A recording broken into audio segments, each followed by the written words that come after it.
शिव पुराण महात्म्य तीसरा अध्याय। भिदुंग ब्राह्मण की कथा।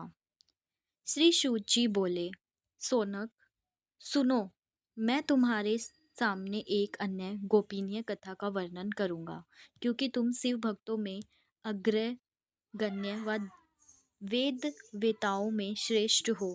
समुद्र के निकटवर्ती प्रदेश में वाशकल नामक गांव है, जहां वैदिक धर्म से विमुख महापापी मनुष्य रहते हैं। वे सभी दुष्ट हैं एवं उनका मन दूषित विषय भोगों में भी लगा रहता है। वे देवताओं और भाग्य पर विश्वास नहीं करते।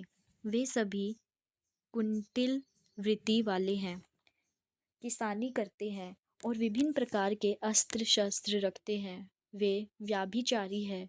वे इस बात से पूर्णतः अनजान है कि ज्ञान, वैराग्य तथा सद्धर्म ही मनुष्य के लिए परम पुरुषार्थ है। वे सभी पशु वृद्धि है। अन्य समुदाय के लोग भी उन्हीं के तरह बुरे विचार रखने वाले धर्म से विमुख है। वे नित्य कुकर्म में लगे रहते हैं एवं सदा विषय भोगों में डूबे रहते हैं। वहाँ की स्त्रियां भी बुरे स्वभाव की, स्वेच्छाचारिणी, पाप में डूबी, कुंटिल सोच वाली और व्याभिचारिणी हैं। वे सभी सद्व्यवहार तथा सदाचार से सर्वदा शून्य है। वहाँ सिर्फ दुष्टों का निवास है। वशकाल नामक गांव में विधुंग नाम का एक ब्राह्मण रहता था। वह अधर्मी, दुरात्मा एवं महापापी था। उसकी स्त्री बहुत सुंदर थी। उसका नाम चंचुला था। वह सदा उत्तम धर्म का पालन करती थी, परंतु विधुंग वेश्यागामी था। इस तरह कुकर्म करते हुए बहुत समय व्यतीत हो गया। उसकी स्त्री काम से पीड़ित होने पर भी स्वधर्म नाश के भय से कलेश सहकर भी काफी समय तक धर्म भ्रष्ट नहीं हुई, परंतु आगे चलकर वह भी अपने दुराचारी पति के आचरण से प्रभावित होकर दुराचारणी और अपने धर्म से विमुख हो गई। इस तरह दुराचार में डूबे हुए उन पति पत्नी का बहुत सा समय व्यर्थ बीत गया।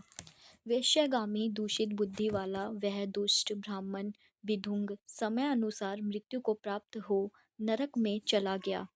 बहुत दिनों तक नरक के दुखों को भोगकर वह मूढ़ बुद्धि पापी विंध्य पर्वत पर भयंकर पिशाच हुआ। इधर उस दुराचारी विधुंग के मर जाने पर वह चंचुला नामक स्त्री बहुत समय तक पुत्रों के साथ अपने घर में रहती रही। पति की मृत्यु के बाद वह भी अपने धर्म से गिरकर पर पुरुषों का संग करने लगी थी। सतिया विपत्ति में भी अपने धर्म का पालन करना नहीं छोड़ती। यही तो तप है। तप कठिन तो होता है, लेकिन इसका फल मीठा होता है। विषयी इस सत्य को नहीं जानता, इसलिए वह विषयों के विषफल का स्वाद लेते हुए भोग करता है। एक दिन दैवयोग ने से किसी पुण्य पूर्व के आने पर वह अपने भाई बंधुओं के साथ गोकर्ण क्षेत्र में गई। उसने तीर्थ के जल से स्नान किया और बंधुजनों के साथ यत्र तत्र घूमने लगी। घूमते घूमते वह एक देव मंदिर में गई। वहां उसने एक ब्राह्मण के मुख से भगवान शिव की परम पवित्र एवं मंगलकारी कथा सुनी। कथावाचक ब्राह्मण कह रहे थे कि जो स्त्रियां व्याभिचारी करती है, वे मरने के बाद जब यमलोक जाती है, तब यमराज के दूत उन्हें तरह तरह से यंत्रणा देते हैं। वे उनके कामंगों को तप्त लोह दंडों से दागते हैं। तप्त लोह के पुरुष से उनका संसर्ग कराते हैं।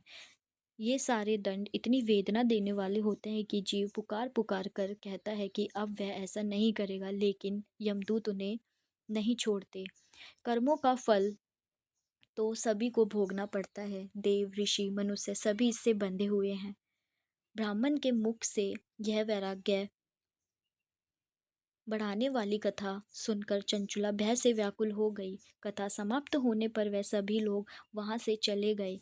तब तक कथा बाँचने वाले ब्राह्मण देवता से चंचुला ने कहा, हे ब्राह्मण, धर्म को न जानने के कारण मेरे द्वारा बहुत बड़ा दुराचार हुआ है। स्वामी, मेरे ऊपर कृपा कर मेरा उद्धार कीजिए। आपके प्रवचन को सुनकर मुझे इस संसार से वैराग्य हो गया है। मुझे मूढ़ चित्त वाली पापिनी को धिक्कार है। मैं निंदा के योग्य हूँ। मैं बुरे विषयों में फंसकर अपने धर्म से विमुख हो गई थी। कौन मुझे कौन मुझ जैसे कुकर्म में मन लगाने वाली पापनी का साथ देगा।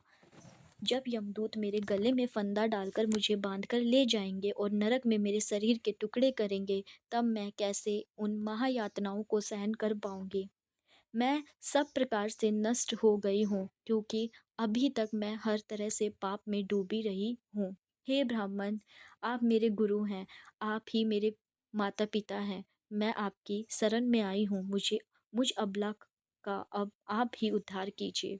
सूत जी कहते हैं, सोनक, इस प्रकार विलाप करती हुई चंचुला ब्राह्मण देवता के चरणों में गिर पड़ी। तब ब्राह्मण ने उसे कृपापूर्वक उठाया। चौथा अध्याय।